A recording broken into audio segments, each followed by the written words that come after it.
What's up, guys? It's Isaiah Levied and Stephen H. Wang. Carpool Chats.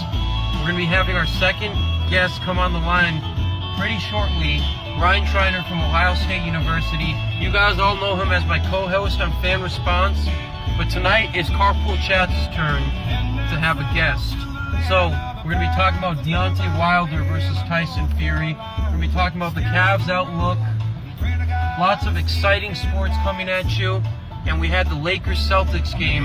Man, it's going to be a wild night. Isaiah, you looking forward to it or what? Yes, sir, man. I can't wait. I always love talking sports with my guys, Steven and Ryan, man. We are like a great trio. It's going to be great. I can't wait. Ready to call them up? Let's get them on the line. All right, let's go. Bye.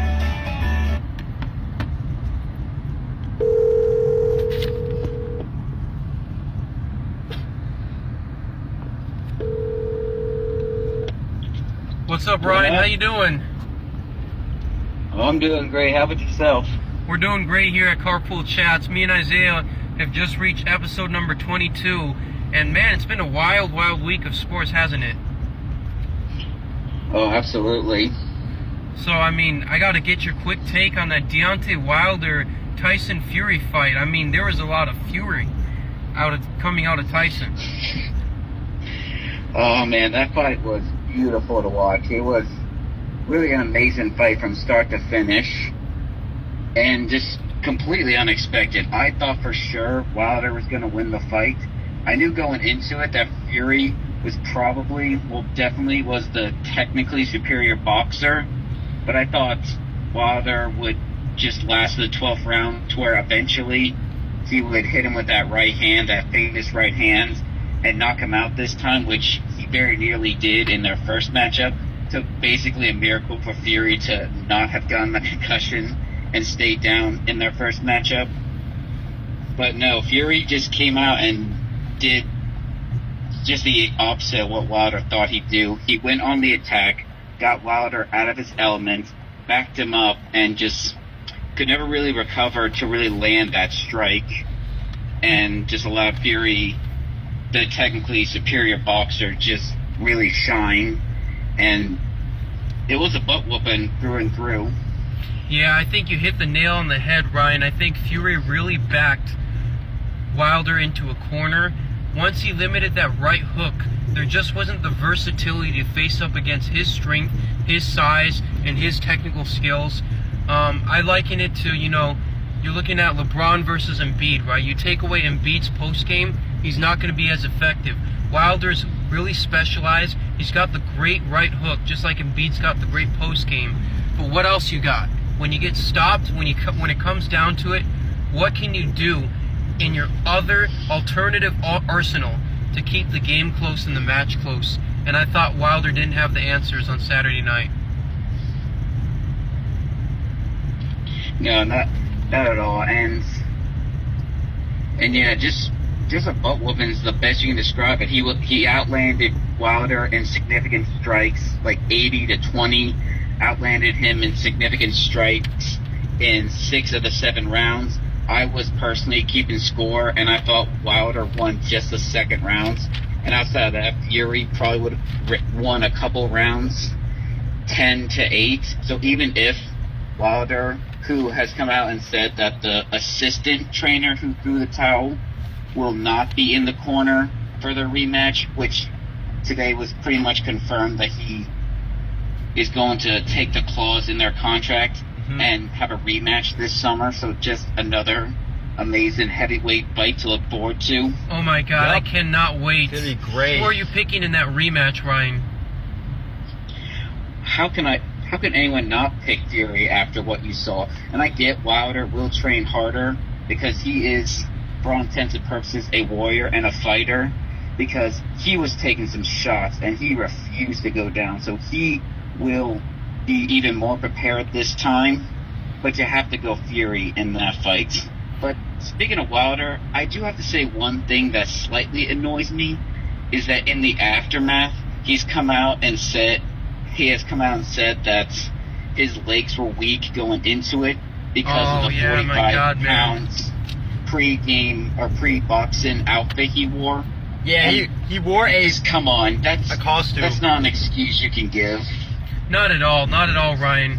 And it's going to be a very interesting summer training up for the next fight. Isaiah, what were your takeaways from the Wilder-Fury madness?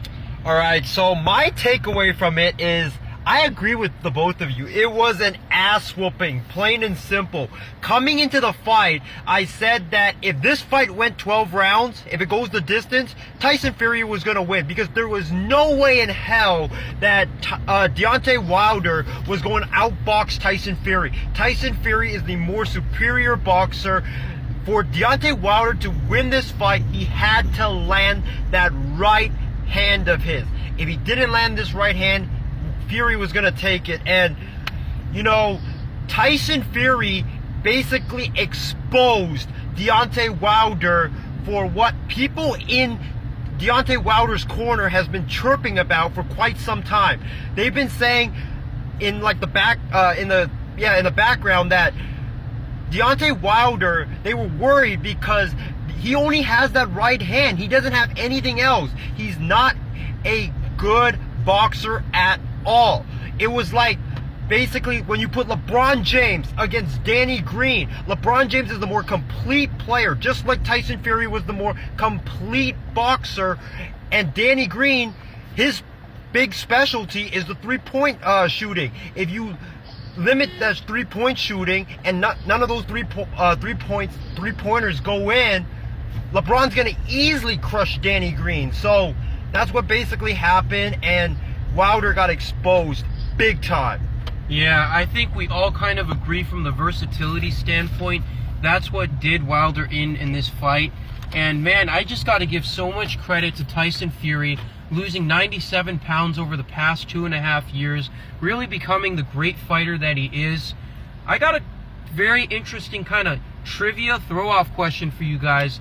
Do you guys think that Tyson Fury could put up a good fight or beat Mike Tyson in his prime? Ooh. Ryan, I want to hear your take first.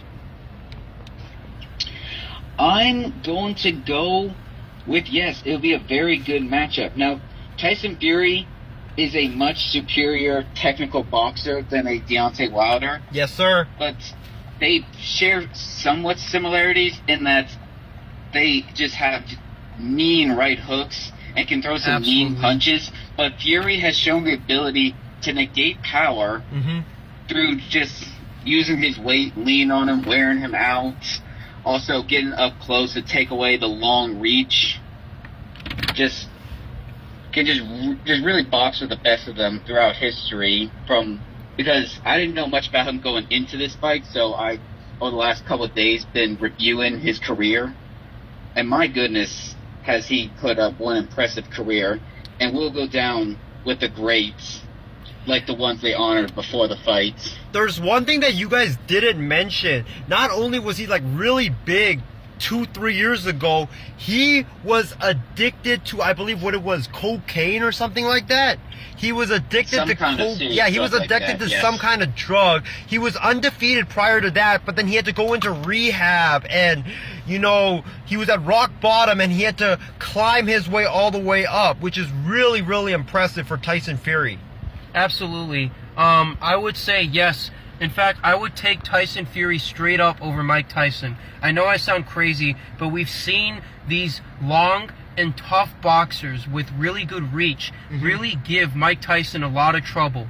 Buster Douglas comes to mind, but more than ever, Evander Holyfield. He really took it to Tyson. He used his technical and superior technical game and endurance to wear out Tyson throughout his fights, and basically just dominated Tyson in the latter part of his career. So we're gonna move into a little bit of NBA now, and so. I want to include one more point about the potential rematch, or almost confirmed rematch.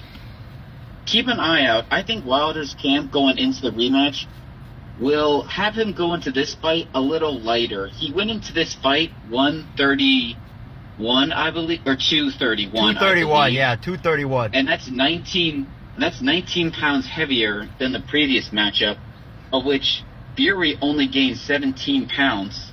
So Wilder actually gained more weight in between their matchups. And I think that showed. I think Wilder was a little slower.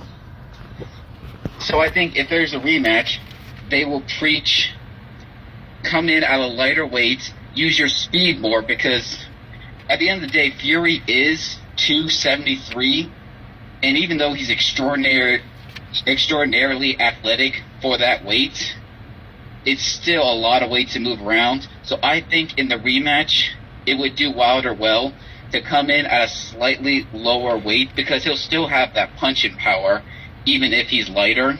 Yeah. And really just come out swinging. Like, Fury took it to him, and Wilder can't make the mistake of sitting back for even a round, because as we saw, it hurt him. So, rematch, I expect Wilder to come in lighter, use his speed more, and just be the aggressor from the start. Really, that's the only way he'd be able to beat Fury, is just trying to knock him out round one and just go for it all.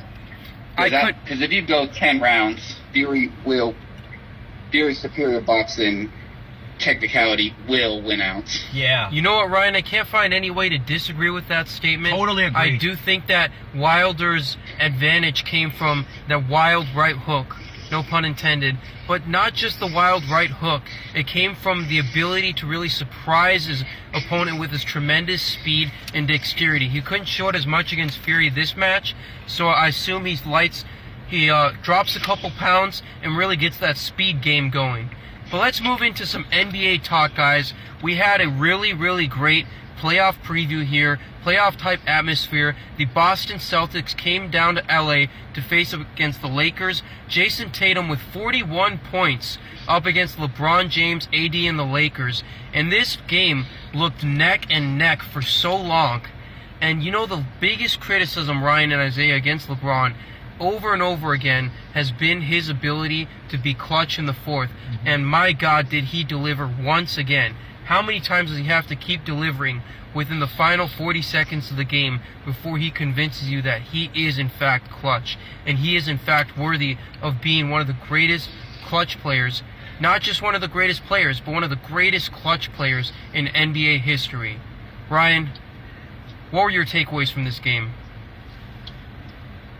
Well, really, I just have to touch on the point of some people still think LeBron isn't clutch, and that's ridiculous. And I really can't understand it. You look at every single metric, shooting percentage in the last 30 seconds of a one-possession game, efficiency in the last 30 seconds of a one-possession game, and the stats are better than MJ. They're better than the late Kobe. They're better than like a Larry Bird. They're just better than all these great players who are known for being clutch.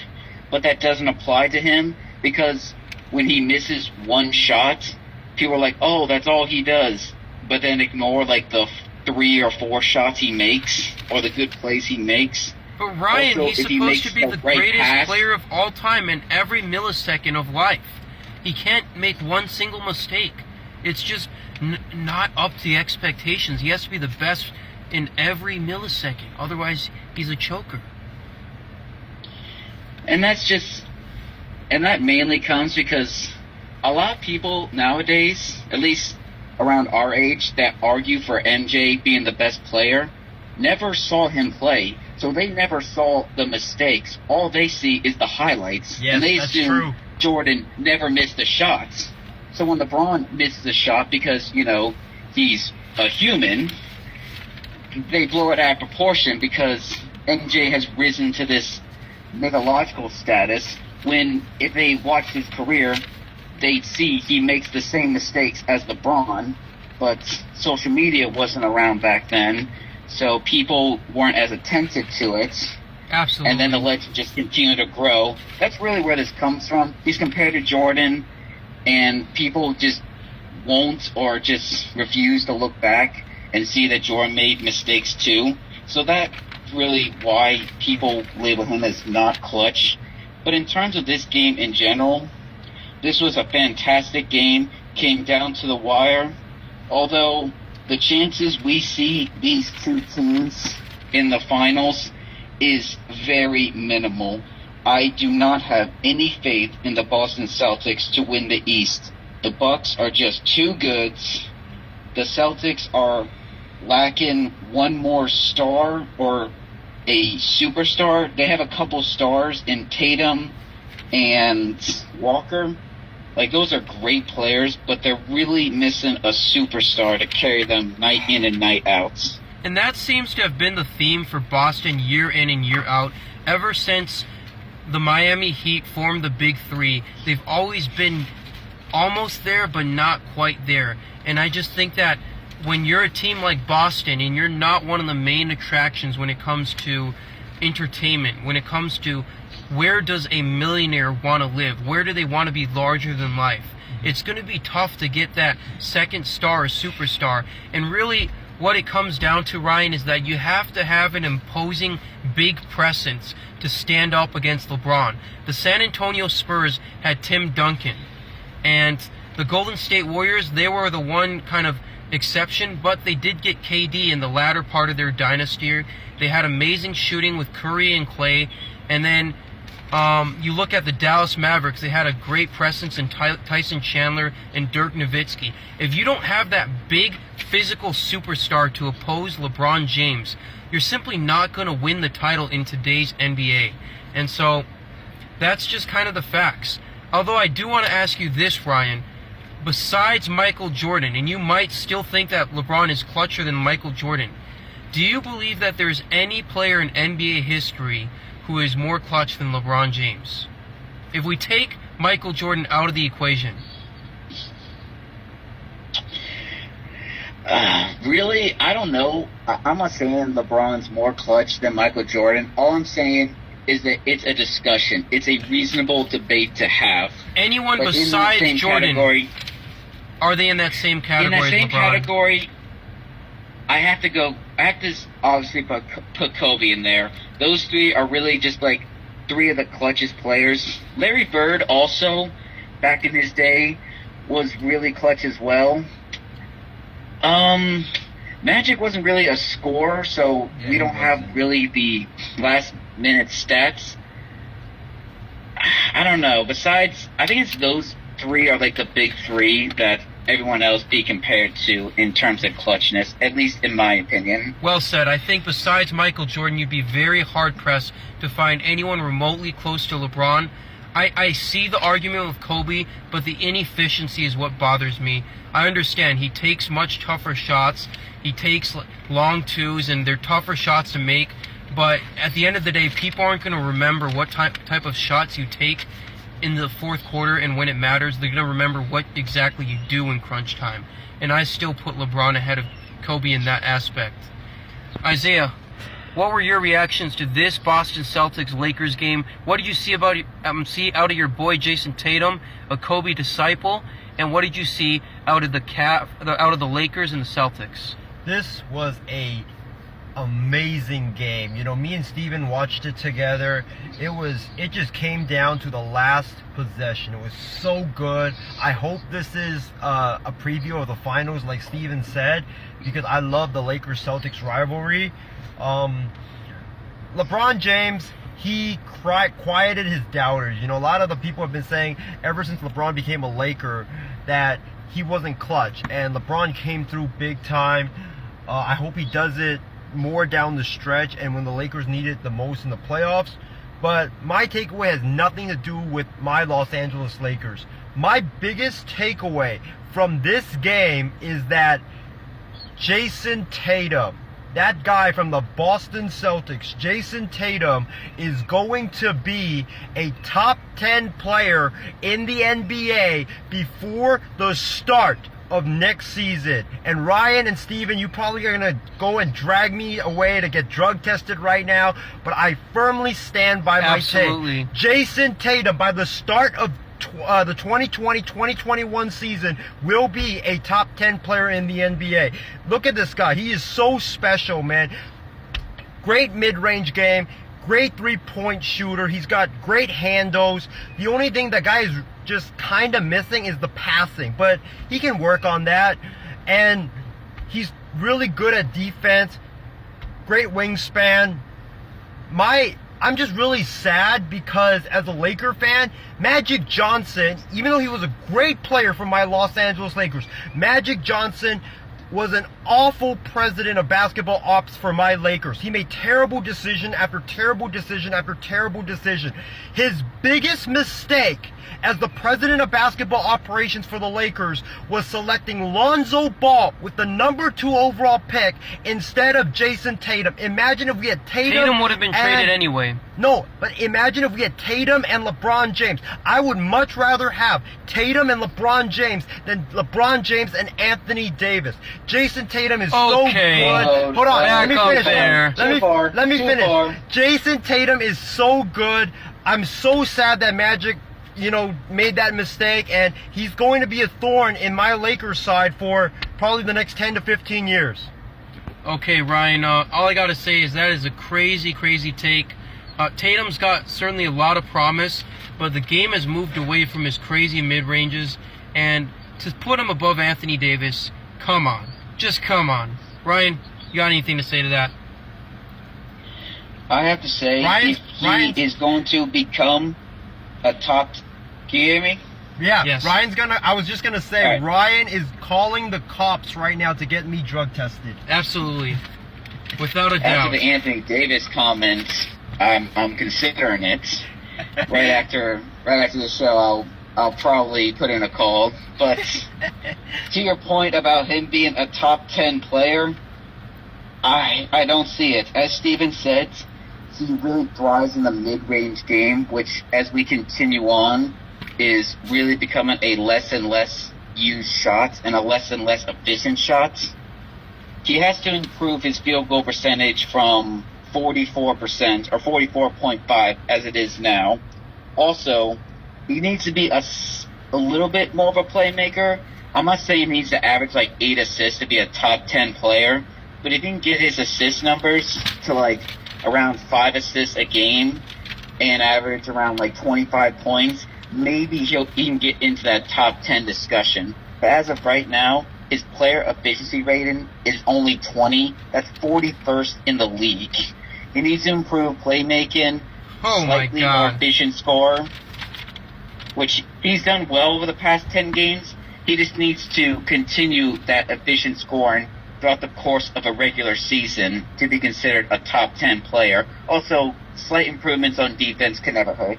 Yeah, 41st player in efficiency within the NBA. That tells me all we need to know. I would say he's closer to Andrew Wiggins than top 10. Oh my gosh. And, let's get out of this topic right now. Let's move on to our next NBA topic. LeBron's former team, the Cleveland Cavaliers, Isaiah claims, is in an identity crisis. Man, Yeah, so, Ryan, I need you to respond to some of these accusations that I levied on your Cavs on the last episode of Carpool Chats. We were discussing the John Beilein departure from the Cleveland Cavaliers, and I said that your Cleveland Cavaliers right now are in an identity crisis. The reason why I said that is because you guys got a bunch of young players with Sexton, Garland, Kevin Porter Jr., those guys, but you also got a bunch of veterans like Tristan Thompson, Drummond, and Kevin Love. I think right now your Cleveland Cavaliers are stuck in no man's land. They don't know whether to go on a full-fledged rebuild or go and be like the Charlotte Hornets and just contend for like the 6th, 7th, or 8th spot in the NBA playoffs every year and be content with that, knowing that damn well you're going to be knocked out of the playoffs in the first round. What do you have to say to that? What do I have to say to that? Yes, sir. I'll say I would love to be the Charlotte Hornets right now. 6th seed in the playoffs? I haven't seen that in my lifetime outside of LeBron James. Literally, for as long as I can remember, the Cavs are either contenders with LeBron or they just suck. They're just terrible. They're a circus act. So, right now, calling the Cavs like a Hornets where they can contend for a 6th seed would be a dream scenario right now. This team is an absolute circus. And also, although the only good thing is the Andre Drummond trade. You panned that in your last episodes, but my outlook on that trade is, why not? You trade 2 players with an expiring contract who you weren't going to re-sign, and you give a second-round pick for a 1% chance that a former All-Star stays. Why the Ryan, heck not? Second-round picks never pan out. So just why not? I mean, the team's going to suck with or without him, so who cares? Ryan, But yes, what are you going to say? the reason why I don't like that trade is because if Andre Drummond would sign an extension with the Cavs or would opt in and, you know, be there next season, yeah, then that's a great trade for the Cavs. But he's going to be a free agent in 2 months. You guys are basically trading for him for 2 months, and it basically it hinders your tanking. You want to lose as many games as possible so you guys can get that top pick and select like LaMelo Ball or James Wiseman or whoever. With Drummond, you guys are bound to win like, what, 5, 6, 7 more games. You need those games to tank. That's why I'm against that trade. And my reaction is, I really don't think it'll add too many games. This team is just terrible. He is a great player, but I don't think he adds too many wins because I view this team that poorly. And second-round picks, they last a year at most, so why not just give one up in like 2023 to have a chance at re-signing him? Also, he has a player contract for about $30 million for next season, and I'm hearing he'll just accept that because it's a lot of money, so why wouldn't you? So we make it a year and 2 months out of him, so that would be enough for the second-round pick we gave up. But regardless of that trade, the thing that I wanted to respond to your comments about Beeline. Oh, yeah. How he Beeline, didn't do his research. Mm-hmm. I disagree with that. He knew losing was going to happen. But what he didn't anticipate was just the absolute clownery that is this roster. They didn't respect him from day one. There was that unfortunate incident with like the slug comments, and most people are saying it was an honest mistake. And given what he was discussing in the film session, it sounds like that's what he meant to say, because saying what some people heard wouldn't make a ton of sense. I don't know. I don't know about that one, but after the fact, reports were saying the Cavs players would pick out songs during warm-ups with that word in it just to kind of annoy him. They pretty much bullied him out of the job. They would just go to assistant coaches with issues, had no respect for him. So why stick with losing and just a terrible culture of which none of these players care about winning? So many of these Cavs players straight up don't care about winning. The Cavs were losing by like 23 or like 24 to the Heat in the third quarter. Tristan Thompson makes a 3, and he's flashing the 3-point goggles. Like, are you absolutely kidding me? You straight up don't care about winning. You just want to get your paycheck, and I know this because the best years of his career are suspiciously during contract years when he needs to play good to get extra money. And I don't have a problem with wanting extra money. Like, that's perfectly fine. But, like, don't take up the cap space on my team. Go somewhere else. Exactly. Yeah. Win something for us, if not for yourself. It's the same thing with so many of these veterans. Kevin Love didn't respect Beeline. He was, like, throwing the ball, like, slammed the ball at the ground with offensive play calls. Like, just no one respected John Beeline. And I love Kevin Love, but he didn't handle this situation well. Losing has affected everyone on that team. It's just ridiculous. Like, this team, the culture is shot. The culture is just completely trash right now. They need a restructuring from the top. And I'm talking owner needs to sell the team. Like, the GM Atlin, I'm blanking on his name. Kobe He Altman. needs to go, yes. He needs to go, just leave me a clear house. This roster doesn't have very many salvageable pieces on it. Kevin Love as like a veteran presence, because if you just give him something to work with, he can be a valuable asset going forward, even in a rebuild. But the thing that annoys me more than any of that is the model the Cavs chose to follow to try to get back to winning. You're thinking, oh, what model should the Cavs follow? Management was like, it could be like the Denver Nuggets, get a play-making big man and surround him with three-point shooters. Oh, we don't want to do that? Golden State, let's just surround a bunch of three-point shooters all around the court and play good defense. Oh, we don't want to do that either? Let's do what we did before. Let's not find the next LeBron, but let's find like a play-making small forward. No, let's not do that either. The model this team chose to follow was the freaking Trailblazers. The Trailblazers with the 2-point guard system with Con Sexton and Garland from Vanderbilt. Like, why is that the system you chose to follow? They had one good playoff run, and outside of that, they get bounced in the first round. That's the dream model you aspire to be? Because Con Sexton, while being a good scorer, just isn't a playmaker, as seen by him averaging only like 2.8 assists. So you're asking him to be the shooting guard at 6'1"? That's gonna just completely ruin any defensive set. So you're never gonna be a good defensive team, at least on the perimeter. And you're not going to be a good passing team either. Yeah, I mean... Ryan, that goes back to my point of saying that the Cavs are in an identity crisis.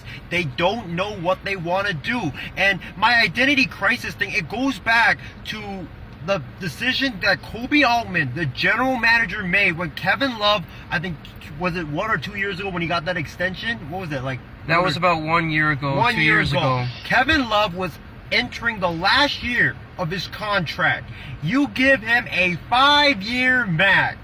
And then after that, you come out and say, oh, we're trying to tank. So if you're giving Kevin Love that 5-year extension, that shows me you're trying to contend for a playoff spot. And then you go to try, and then you want to tank. So what is it that you actually want to do?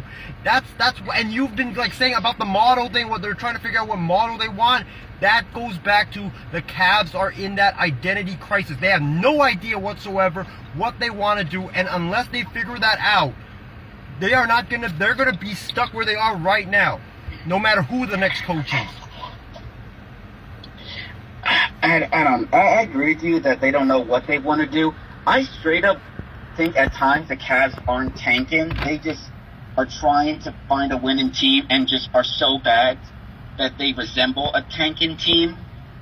Like you said, the move to get Kevin Love, the year after LeBron left, they were fully trying to make like a 6th, 7th, or 8th seed in the East.